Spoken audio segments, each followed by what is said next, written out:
You'll hear a number of different recordings, and you will have to answer questions on what you hear. There will be time for you to read the instructions and questions, and you will have a chance to check your work. All the recordings will be played once only. The test is in 4 sections. At the end of the test, you will be given 10 minutes to transfer your answers to an answer sheet. Now turn to Section 1.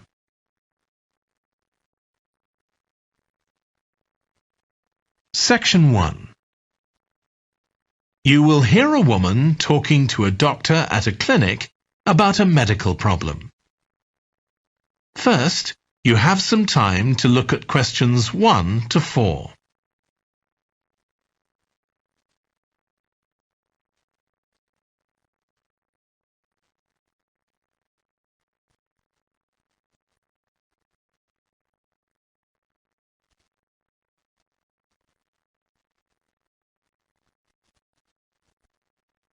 You will see that there is an example that has been done for you.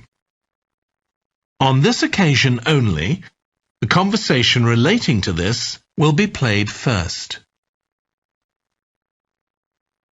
Hi, come and take a seat. Thank you. My name's Carl Rogers and I'm one of the doctors here at the Total Health Clinic. So I understand this is your first visit to the clinic. Yes, it is. Okay, well I hope you'll be very happy with the service you receive here. So if it's all right with you, I'll take a few details to help me give you the best possible service. Sure. So can I check first of all that we have the correct personal details for you? So your full name is Julie Ann Garcia. That's correct. The woman's name is Julie Ann Garcia. So Garcia has been written in the space. Now we shall begin. You should answer the questions as you listen, because you will not hear the recording a second time.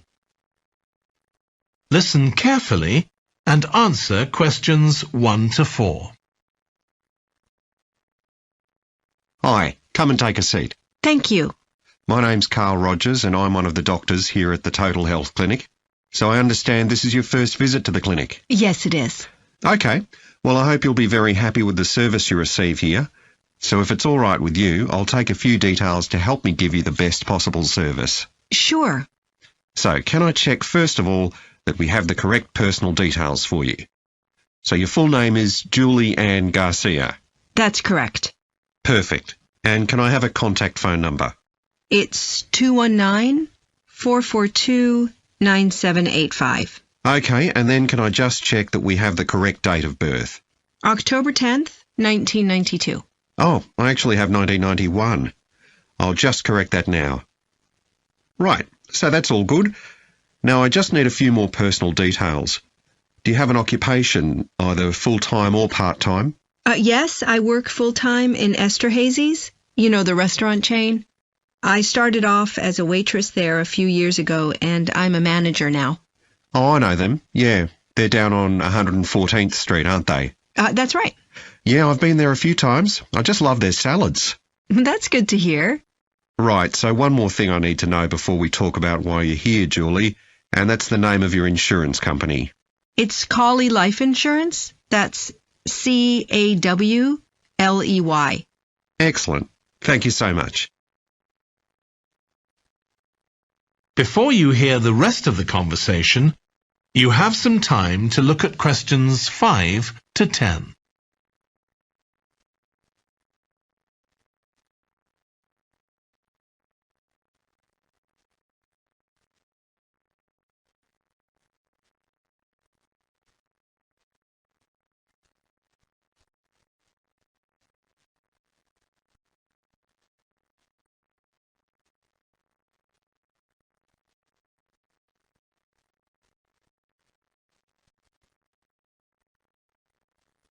Now listen and answer questions 5 to 10. Now, Julie, let's look at how we can help you. So tell me a little about what brought you here today. Well, I've been getting a pain in my knee, the left one. Not very serious at first, but it's gotten worse, so I thought I ought to see someone about it. That's certainly the right decision. So how long have you been aware of this pain? Is it just a few days, or is it longer than that? Longer. It's been worse for the last couple of days, but it's 3 weeks since I first noticed it. It came on quite gradually, though, so I kind of ignored it at first.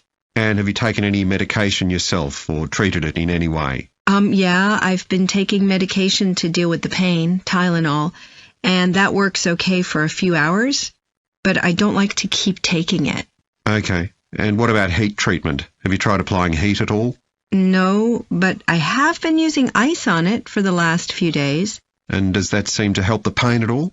A little, yes. Good.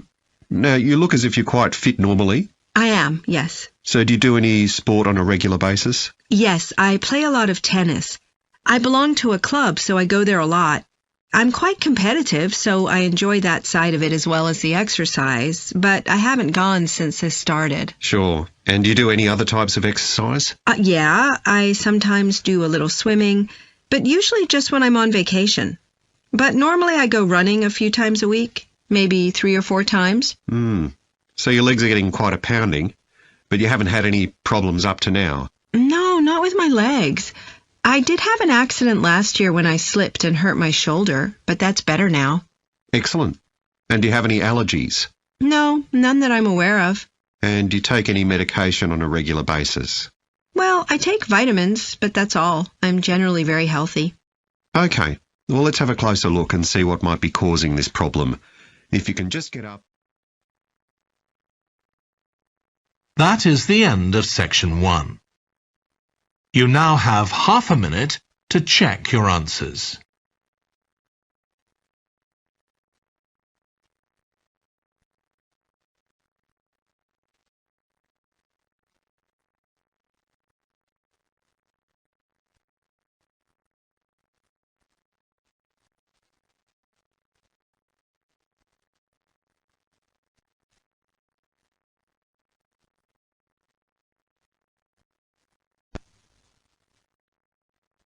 Section 2. You will hear a guide talking to a group of tourists who are about to visit an English castle. First, you have some time to look at questions 11 to 15.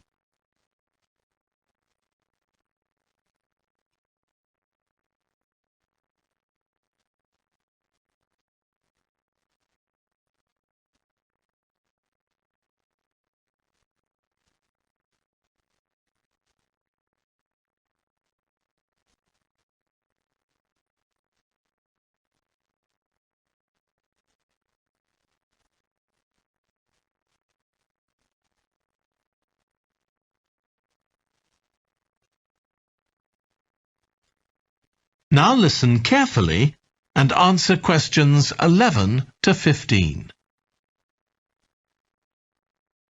We'll be arriving at Branley Castle in about 5 minutes. But before we get there, I'll give you a little information about the castle and what our visit will include. So, in fact, there's been a castle on this site for over 1100 years. The first building was a fort constructed in 914 AD for defence against Danish invaders by King Alfred the Great's daughter, who ruled England at the time. In the following century, after the Normans conquered England, the land was given to a nobleman called Richard de Vere, and he built a castle there that stayed in the de Vere family for over 400 years. However, when Queen Elizabeth I announced that she was going to visit the castle in 1576, it was beginning to look a bit run down. And it was decided that rather than repair the guest rooms, they'd make a new house for her, out of wood, next to the main hall. She stayed there for 4 nights, and apparently it was very luxurious. But, unfortunately, it was destroyed a few years later by fire. In the 17th century, the castle belonged to the wealthy Fennis family, who enlarged it and made it more comfortable. However, by 1982, the Fennis family could no longer afford to maintain the castle, even though they received government support, and they put it on the market. It was eventually taken over by a company who owned a number of amusement parks. But when we get there, I think you'll see that they've managed to retain the original atmosphere of the castle. When you go inside, you'll find that in the staterooms, there are lifelike moving wax models dressed in costumes of different periods in the past, which even carry on conversations together. As well as that, in every room, there are booklets giving information about what the room was used for and the history of the objects and furniture it contains. The castle park's quite extensive. At one time, sheep were kept there, and in the 19th century the owners had a little zoo with animals like rabbits and even a baby elephant. Nowadays, the old zoo buildings are used for public displays of paintings and sculpture. The park also has some beautiful trees, though the oldest of all, which dated back 800 years, was sadly blown down in 1987. Now, you're free to wander around on your own until 4:30, but then, at the end of our visit, we'll all meet together at the bottom of the great staircase. We'll then go on to the long gallery, where there's a wonderful collection of photographs showing the family who owned the castle 100 years ago having tea and cakes in the conservatory. And we'll then take you to the same place where afternoon tea will be served to you. Before you hear the rest of the talk, you have some time to look at questions 16 to 20.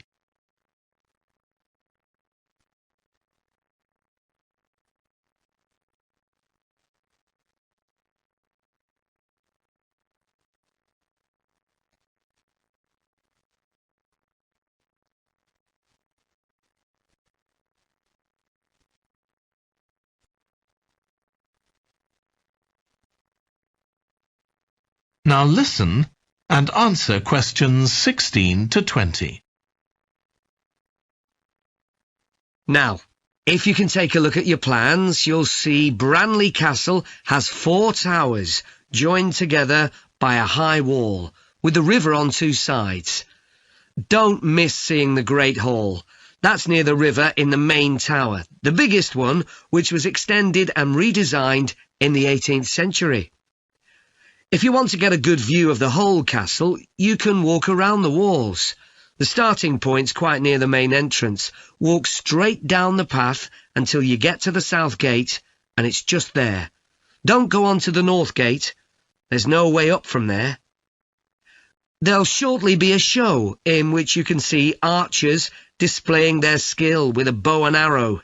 The quickest way to get there is to take the first left after the main entrance and follow the path past the bridge. Then you'll see it in front of you at the end.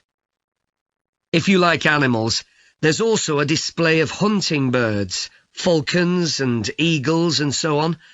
If you go from the main entrance in the direction of the south gate, but turn right before you get there instead of going through it, you'll see it on your right, past the first tower. At 3 p.m, there's a short performance of traditional dancing on the outdoor stage. That's right at the other side of the castle from the entrance and over the bridge. It's about 10 minutes walk or so. And finally, the shop. It's actually inside one of the towers, but the way in is from the outside. Just take the first left after the main entrance, go down the path and take the first right. It's got some lovely gifts and souvenirs. Right, so we're just arriving. That is the end of section 2. You now have half a minute to check your answers.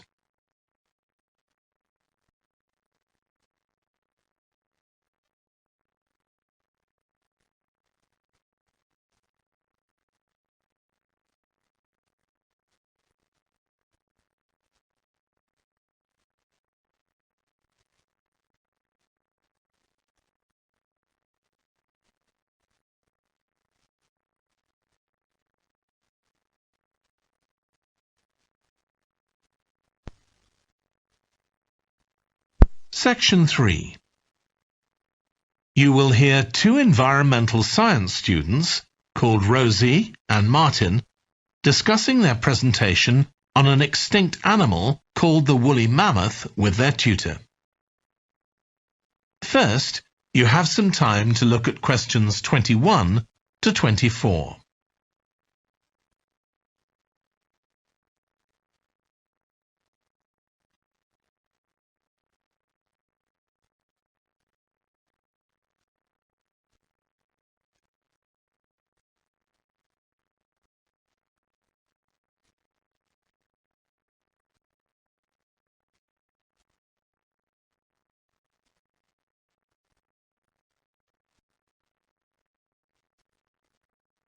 Now listen carefully and answer questions 21 to 24.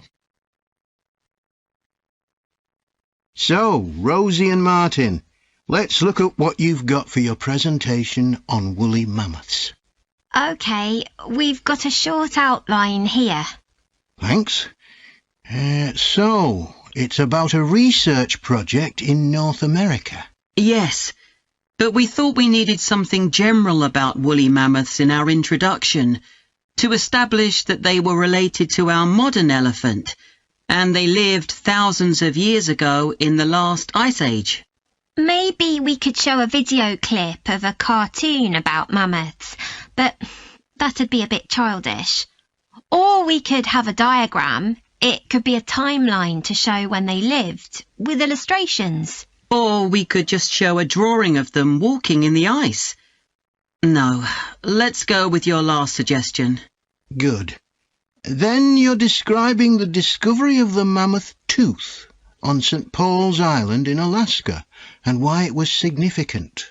Yes, the tooth was found by a man called Russell Graham. He picked it up from under a rock in a cave. He knew it was special. For a start, it was in really good condition, as if it had been just extracted from the animal's jawbone. Anyway, they found it was 6,500 years old. So why was that significant? Well, the mammoth bones previously found on the North American mainland were much less recent than that, so this was really amazing. Then we're making an animated diagram to show the geography of the area in prehistoric times. So, originally, St. Paul's Island wasn't an island. It was connected to the mainland, and mammoths and other animals, like bears, were able to roam around the whole area. Then the climate warmed up, and the sea level began to rise, and the island got cut off from the mainland. So those mammoths on the island couldn't escape. They had to stay on the island. And in fact, the species survived there for thousands of years after they'd become extinct on the mainland. So why do you think they died out on the mainland? No one's sure. Anyway, next we'll explain how Graham and his team identified the date when the mammoths became extinct on the island. They concluded that the extinction happened 5,600 years ago, which is a very precise time for a prehistoric extinction. It's based on samples they took from mud at the bottom of a lake on the island. They analysed it to find out what had fallen in over time. Bits of plants, volcanic ash, and even DNA from the mammoths themselves. It's standard procedure, but it took nearly 2 years to do. Before you hear the rest of the discussion, you have some time to look at questions 25 to 30.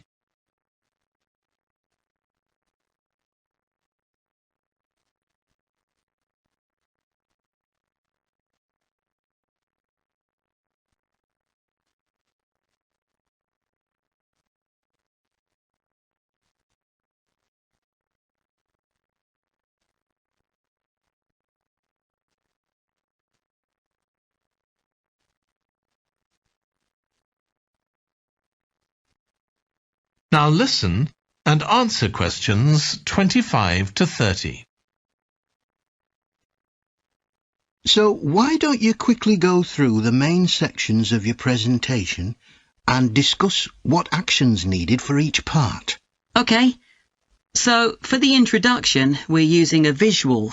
So once we've prepared that, we're done. I'm not sure.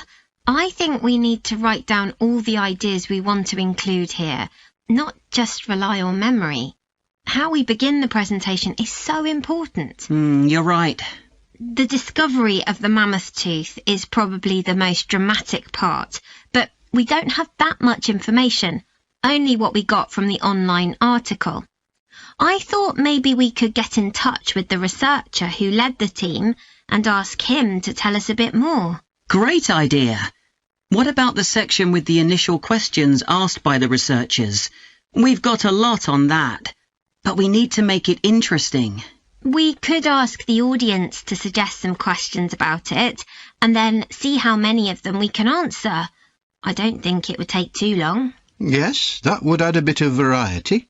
Then the section on further research carried out on the island, analysing the mud in the lake. I wonder if we've actually got too much information here. Should we cut some?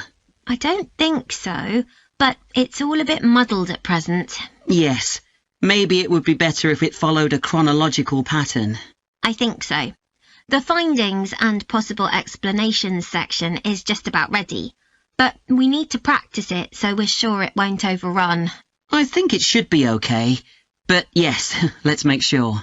In the last section, relevance to the present day, you've got some good ideas, but this is where you need to move away from the ideas of others and give your own viewpoint.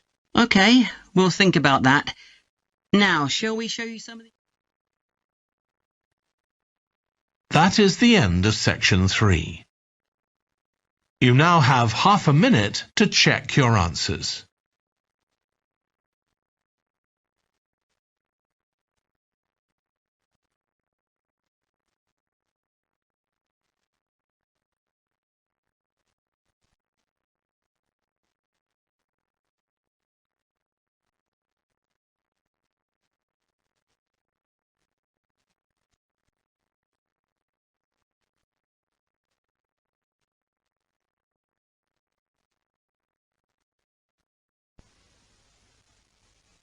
Section 4.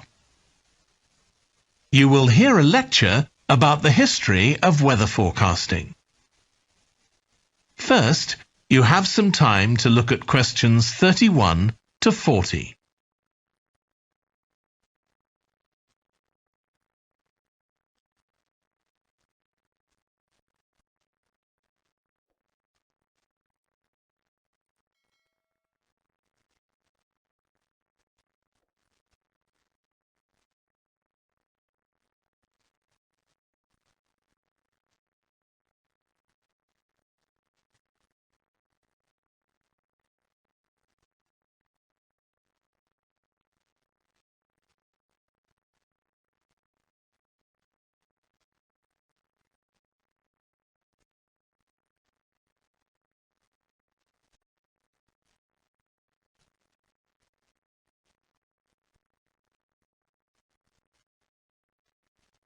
Now listen carefully and answer questions 31 to 40. In this series of lectures about the history of weather forecasting, I'll start by examining its early history. That'll be the subject of today's talk. Okay, so we'll start by going back thousands of years. Most ancient cultures had weather gods, and weather catastrophes, such as floods, played an important role in many creation myths. Generally, weather was attributed to the whims of the gods, as the wide range of weather gods in various cultures shows. For instance, there's the Egyptian sun god Ra, and Thor, the Norse god of thunder and lightning. Many ancient civilizations developed rites such as dances in order to make the weather gods look kindly on them. But the weather was of daily importance. Observing the skies and drawing the correct conclusions from these observations was really important. In fact, their survival depended on it.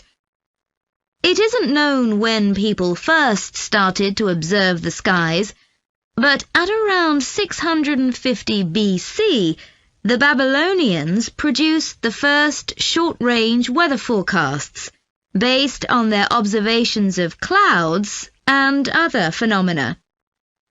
The Chinese also recognized weather patterns, and by 300 BC, astronomers had developed a calendar which divided the year into 24 festivals, each associated with a different weather phenomenon. The ancient Greeks were the first to develop a more scientific approach to explaining the weather. The work of the philosopher and scientist Aristotle in the 4th century BC is especially noteworthy, as his ideas held sway for nearly 2,000 years. In 340 BC, he wrote a book in which he attempted to account for the formation of rain, clouds, wind, and storms. He also described celestial phenomena such as halos, that is, bright circles of light around the sun, the moon, and bright stars, and comets. Many of his observations were surprisingly accurate. For example, he believed that heat could cause water to evaporate, but he also jumped to quite a few wrong conclusions, such as that winds are breathed out by the earth. Errors like this were rectified from the Renaissance onwards.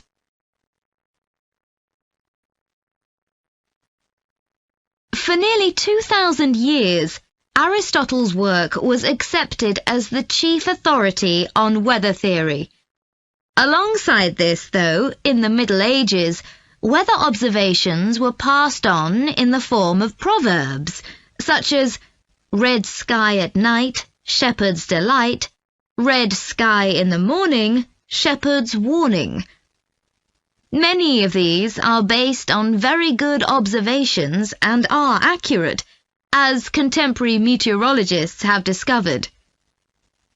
For centuries, any attempt to forecast the weather could only be based on personal observations. But in the 15th century, scientists began to see the need for instruments. Until then, the only ones available were weather vanes to determine the wind direction and early versions of rain gauges.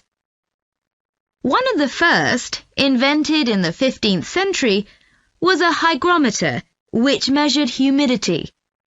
This was one of many inventions that contributed to the development of weather forecasting. In 1592, the Italian scientist and inventor Galileo developed the world's first thermometer. His student Torricelli later invented the barometer, which allowed people to measure atmospheric pressure. In 1648, the French philosopher Pascal proved that pressure decreases with altitude. This discovery was verified by English astronomer Halley in 1686, and Halley was also the first person to map trade winds. This increasing ability to measure factors related to weather helped scientists to understand the atmosphere and its processes better, and they started collecting weather observation data systematically. In the 18th century, the scientist and politician Benjamin Franklin carried out work on electricity and lightning in particular, but he was also very interested in weather and studied it throughout most of his life. It was Franklin who discovered that storms generally travel from west to east. In addition to new meteorological instruments, other developments contributed to our understanding of the atmosphere. People in different locations began to keep records, and in the mid-19th century, the invention of the telegraph made it possible for these records to be collated. This led, by the end of the 19th century, to the first weather services. It was not until the early 20th century that mathematics and physics became part of meteorology, and we'll continue from that point next week. That is the end of section 4. You now have half a minute to check your answers.